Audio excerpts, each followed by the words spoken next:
Bonjour les amis, les travaux dans mon dernier bien sont terminés. Je vous fais découvrir ça avec moi. On est parti.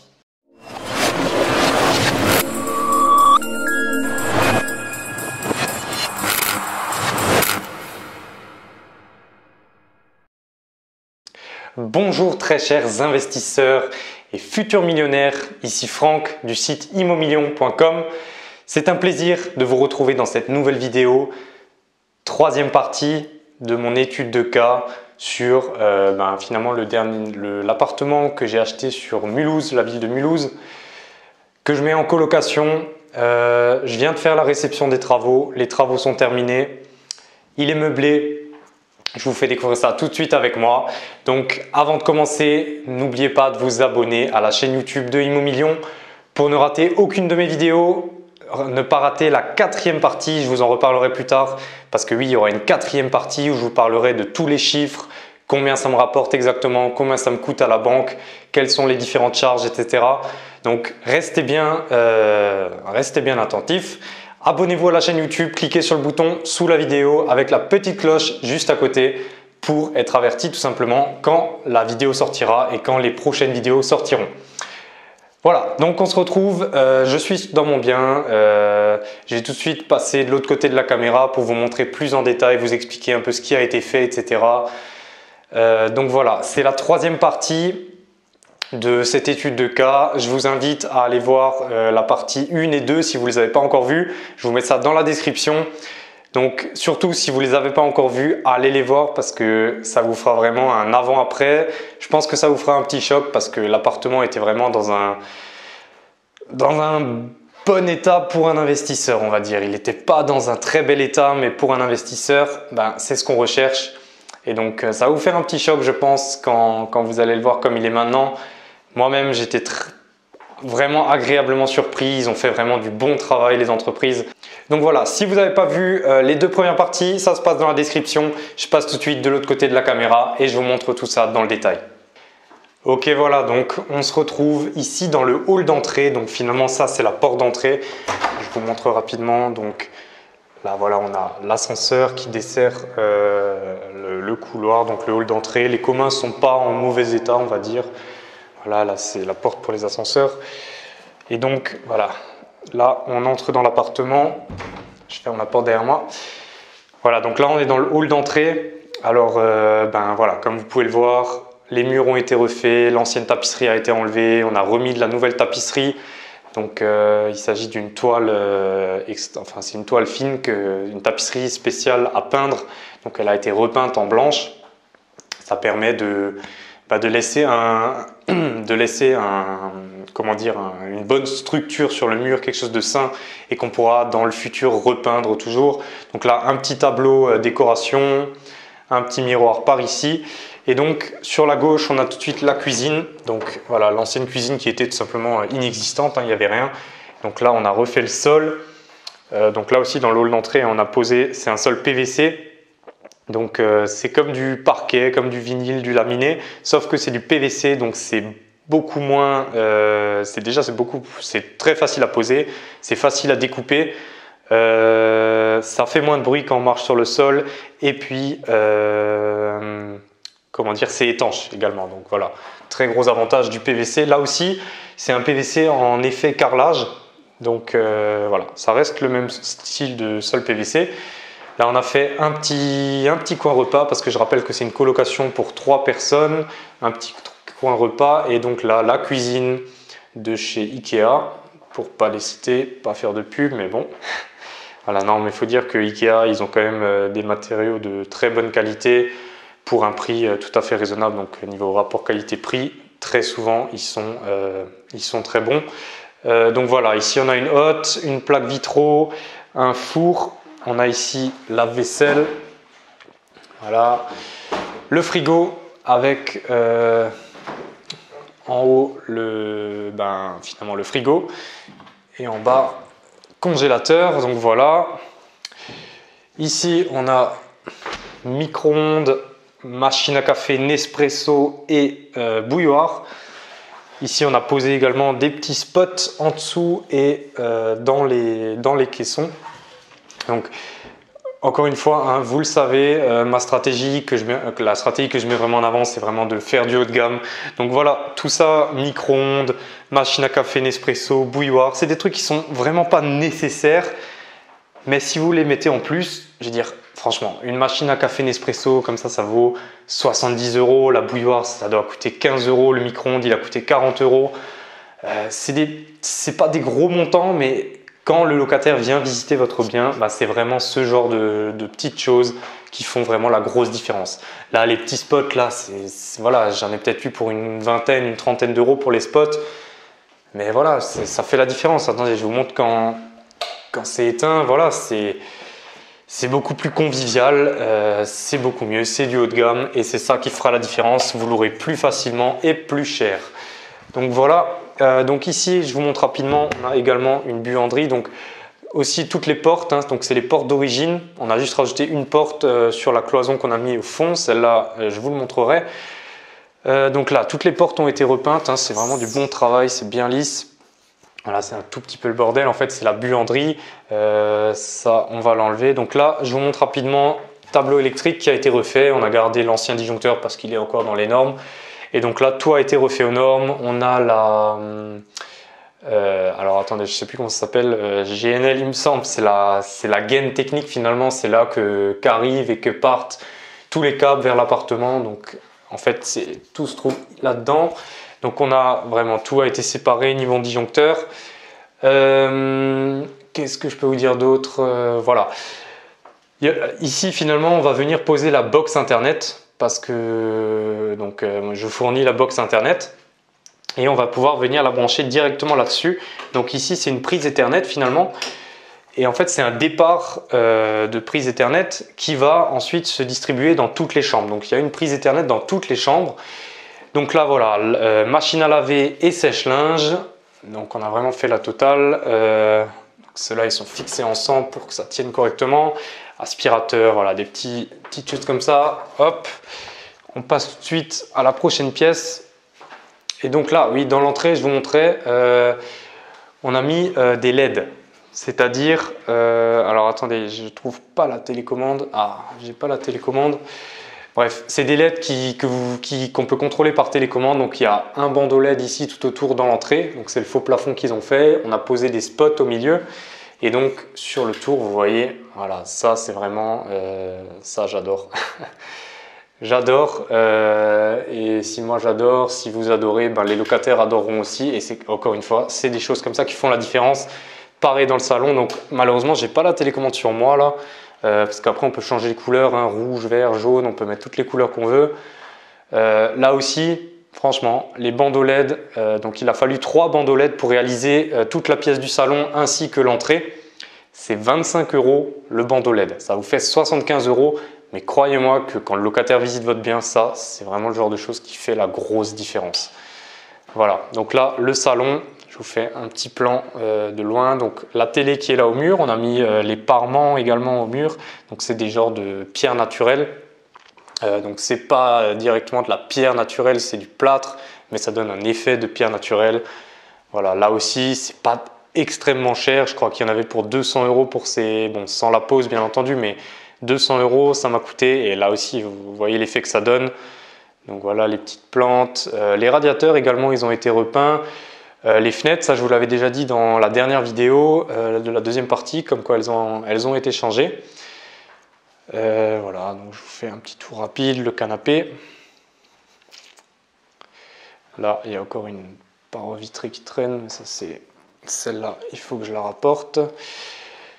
Voilà, donc vous voyez un peu ce que ça donne. Bon, c'est dommage que j'ai pas la télécommande, là j'aurais bien aimé vous montrer quand ça change de couleur.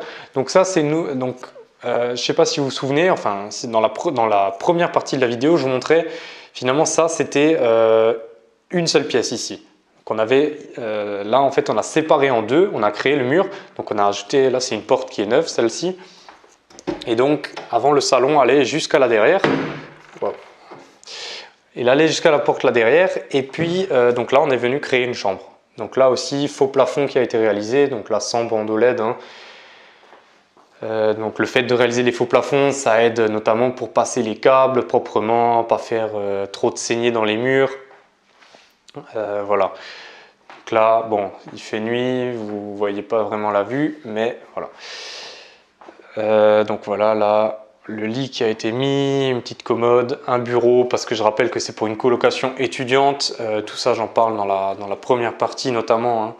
Comme quoi il est placé stratégiquement entre la gare, le centre-ville et les universités dans la ville de Mulhouse. Voilà.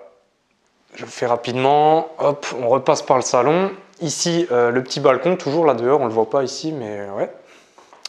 Un petit porte-manteau là dans l'entrée. Hop.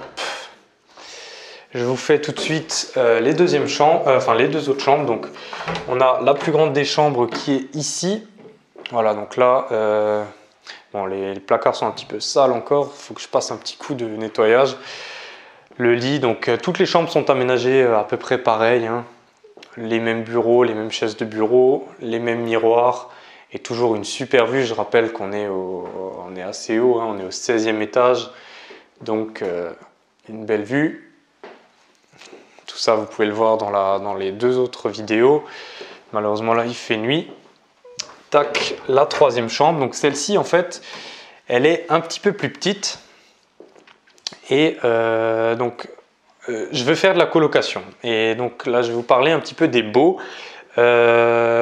Donc, je veux, en fait, en colocation, d'ailleurs, j'en parle dans la vidéo où je vous explique comment investir dans une colocation rentable. Je vous mets le lien avec le petit i comme info juste en haut. Donc, comme je le dis dans cette vidéo, vous avez deux possibilités pour les baux. Vous pouvez faire un bail commun, c'est-à-dire que tous les locataires signent sur le même bail, ou alors vous pouvez faire un bail enfin des baux individuels, c'est-à-dire que chaque colocataire aura son propre bail. Sauf que la loi dit que il faut que vous ayez, enfin que la chambre fasse minimum 14 mètres carrés. Si votre chambre est plus petite que 14 mètres carrés, vous ne pouvez malheureusement pas faire de bail individuel. Et c'est pour ça, donc là, cette chambre fait plus que 14 mètres carrés. L'autre qu'on a créée à côté du salon fait également plus que 14 mètres carrés. Et celle-ci, malheureusement, elle ne fait pas plus que 14 mètres carrés. Alors de tête, je crois qu'elle doit faire 10 ou 11, quelque chose comme ça. Je crois qu'elle fait 11 mètres carrés. Et en fait, la petite astuce, c'est que, vous voyez, donc là, c'est le petit couloir d'accès. Donc là, on a une chambre, là, on a la deuxième. Et donc là, on a une porte qui donne en fait sur un dressing. Donc c'est une pièce qui sert uniquement de dressing. Donc voilà, là aussi, on a le sol partout. Et donc là, on a, donc ça c'est les vieux placards qui étaient en place qu'on a juste repeint. Donc vous voyez qu'un simple coup de peinture, l'effet que ça peut donner, les placards sont comme neufs.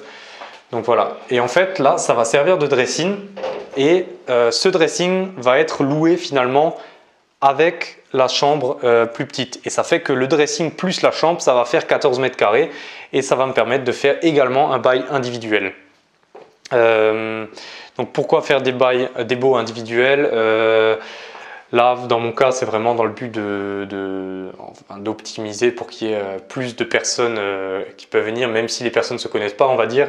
Et ça permet de louer un petit peu plus cher quand même, parce que bon, je vous parlerai clairement, là je vous dis maintenant, ce n'est pas les vrais chiffres, hein, je vous en parlerai dans la prochaine vidéo, mais admettons que je veux louer 1200 €, donc 3 fois 400 €. Ben, c'est plus facile de demander 3 fois 400 € que de demander 1200 €. C'est-à-dire que quand vous faites un bail commun, finalement, en général, vous mettez une annonce à 1200 € et ça passe moins bien que 3 petites annonces à 400 €. Donc voilà, c'était la petite histoire des baux. Donc pour ça, encore une fois, en fait, il vous suffit de faire une attestation. Donc vous faites un papier écrit comme quoi vous attestez que cette chambre sera louée avec celle-ci, et ça vous le mettez en annexe du bail, et comme ça voilà, c'est surécrit, c'est surécrit que le locataire a finalement la chambre plus le dressing. Donc voilà, les toilettes, là, le carrelage qui a été refait, un WC suspendu qui a été intégré avec la chasse d'eau quoi. La chasse d'eau intégrée dans le bâti WC. Et je vous garde une des plus belles pièces pour la fin, la salle de bain. Donc là, je ne sais pas si vous vous souvenez dans la première vidéo, mais là derrière on avait un bidet qui était à la place du bac de linge sale là. Il y avait donc un bidet qui était là, il y avait une baignoire qui était là et là dans le coin il y avait une cabine de douche. Tout ça on a enlevé, on est venu faire une douche à l'italienne surélevée. Donc malheureusement vous voyez que la marche est quand même assez haute. Bon, c'est pas choquant non plus. En fait c'est pour à cause de l'évacuation on était obligé de monter tellement, donc ça c'est souvent le cas dans les grands immeubles. Donc là voilà, vous voyez un peu le mitigeur. Là c'est un bac de linge sale, ça c'est pour les serviettes. Et donc ici, voilà, donc là on a encore un meuble suspendu pour y venir y ranger, pour qu'il y ait assez de rangement dans la salle de bain également. Et voilà, donc là vous avez le lavabo. Donc tout ça c'est encore une fois de chez Ikea. Le miroir avec éclairage. Bon là, cette lampe n'est pas allumée. Voilà. Donc voilà, on a fait le tour. J'espère que ça vous plaît. Moi je suis plutôt content du résultat, surtout cette pièce là je la trouve super belle, la salle de bain également. Donc voilà, mettez réellement les pièces finalement qui plaisent le plus, où il faut vraiment mettre le paquet, c'est la cuisine et la salle de bain. Que ce soit pour un homme ou pour une femme, la cuisine c'est toujours important parce qu'on y passe beaucoup de temps, et la salle de bain également. Et ça, c'est pas que les filles qui passent du temps dans la salle de bain, c'est également les mecs, et puis ça plaît énormément. Voilà, j'espère que vous avez apprécié cette petite visite. Donc voilà, les travaux sont terminés. Là j'avais également avant, donc j'avais la livraison de chantier. J'ai vu quelques petites retouches à faire niveau peinture, rien de bien méchant. J'avais un rendez-vous avec une agence immobilière également. J'ai un peu vu combien ça me coûterait pour le mettre en location. Donc ça, je vais voir encore si je le mettrai en location par une agence ou pas. Parce que bon, c'est quand même relativement cher, surtout pour la recherche de locataires. Mais voilà, tout ce qui est chiffres, je vous ferai une 4e vidéo pour vous en parler plus précisément. Donc je vous donnerai exactement le prix d'achat, combien j'ai négocié, les frais de notaire, les frais de travaux, le budget meuble, pour vraiment faire une étude de cas très complète. Donc ça, comme dit, ça viendra très bientôt dans une 4e vidéo. Je vous dirai également combien j'ai de rentabilité, combien ça me rapporte de cash flow tous les mois. Et puis ben voilà, c'était tout pour cette vidéo. J'espère que vous l'avez apprécié. N'hésitez pas à mettre un petit pouce j'aime si vous l'avez apprécié, tout simplement. Partagez-la avec vos amis, ça pourra leur donner des idées éventuellement. Et puis surtout, si vous aussi maintenant vous voulez vous lancer dans l'immobilier et réaliser de telles opérations, vous le verrez dans la 4e partie. Surtout n'oubliez pas de vous abonner pour ne pas louper la 4e partie. Donc vous verrez que c'est un bien qui me rapporte plusieurs centaines d'euros tous les mois, tout en remboursant mon crédit à la banque. Voilà, tout ça, ça a été fait sans apport. Bon, il y a eu un tout petit peu d'apport, je ne vous le cache pas, mais vraiment pas beaucoup, et ça aurait pu être fait sans apport. C'est plutôt ça que je voulais dire. Encore une fois, je vous en parlerai dans la 4e partie de la vidéo, la 4e partie de cette étude de cas. Tout ça, voilà, c'est accessible à tout le monde. Au moment où je tourne cette vidéo, j'ai 22 ans. Voilà, je viens de réaliser cette opération, comme dit, qui me génère du cash flow. C'est vraiment accessible à tout le monde. Pour ça, il suffit de se former correctement et enfin de passer à l'action. Donc, encore une fois, si maintenant vous aussi vous voulez vraiment passer à l'action, je vous invite à regarder dans la description de la vidéo. Je vous ai mis un petit lien qui vous enverra vers mon site Immomillion et vous aurez la possibilité de recevoir mes 101 meilleurs conseils en immobilier. Il s'agit tout simplement d'une formation de 2 heures, une formation vidéo que vous recevrez par email. Donc pour ça, il vous suffit de rentrer votre prénom et votre adresse email. Et donc vous recevrez tout ça par email et nous verrons vraiment les bases, enfin le début finalement, ce qu'il vous faut vraiment pour commencer à faire des visites. Donc on verra notamment comment définir son objectif, qui est vraiment la base c'est vraiment le début du début, pour après savoir vers quel type de bien se tourner, quel type de ville. On verra comment négocier, parce qu'on va voir que très souvent, il faut passer par la négociation pour faire des bonnes affaires. On verra comment obtenir son financement. Je vous donnerai également beaucoup d'outils qui vous serviront lors de vos recherches, qui vous permettront de trouver des biens de ce genre. Donc là, par exemple, je suis dans une ville de à peu près 100 000 habitants. C'est un appartement de 92 mètres carrés. Je l'ai payé 55 000 euros. Encore une fois, je vous en parlerai dans la 4e partie. Pour trouver des biens comme ça, voilà, regardez dans la description de la vidéo. Je pense que ça pourra vous intéresser. Moi, je vous dis à la prochaine pour la 4e partie et pour une autre vidéo. Ciao!